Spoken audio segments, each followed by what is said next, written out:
The next query really is regarding a woman who is pregnant or is nursing, breastfeeding, nursing, rearing the children. Why are they exempted? According to the verse of the Quran in Surah Baqarah, chapter number 2, verse number 185, that if a person is ill and traveling, he can make up his prescribed periods of day of fasting later on. So most of the fuqahas, most of the scholars, they say that these women who are pregnant and breastfeeding, they come under the category of those who are ill. So therefore, if they want, they can abstain from fasting. But there are clear-cut Sahih hadith in which the Prophet has exempted these women from fasting.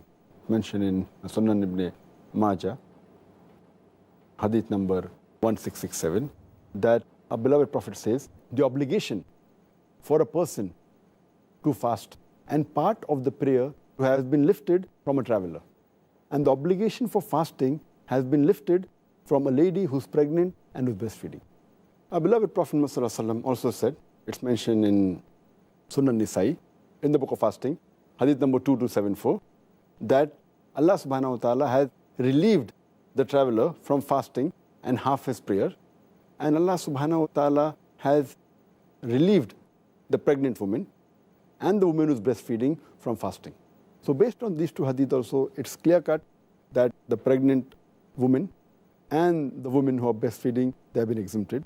And the logical reason that one can think is because when a lady, she's pregnant or she's breastfeeding, the food she eats is not only for herself, it's for herself as well as the baby she's carrying, or becomes difficult for a baby, then she's exempted from fasting. But if she's in the early stage of pregnancy, and if she feels, or she's breastfeeding, and if she feels that fasting will not cause any damage to her health and will not cause a damage to the baby, then she should fast.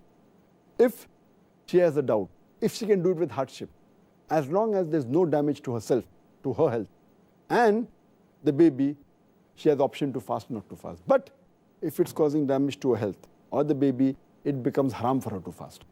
Because Allah subhanahu wa ta'ala does not want to lay a burden more than what a person can bear. And in this regard, that is the reason Allah has exempted them. Later on, when they are healthy, when they stop breastfeeding, or when the pregnancy ends after postnatal bleeding, then they have to make up for the fast they have missed.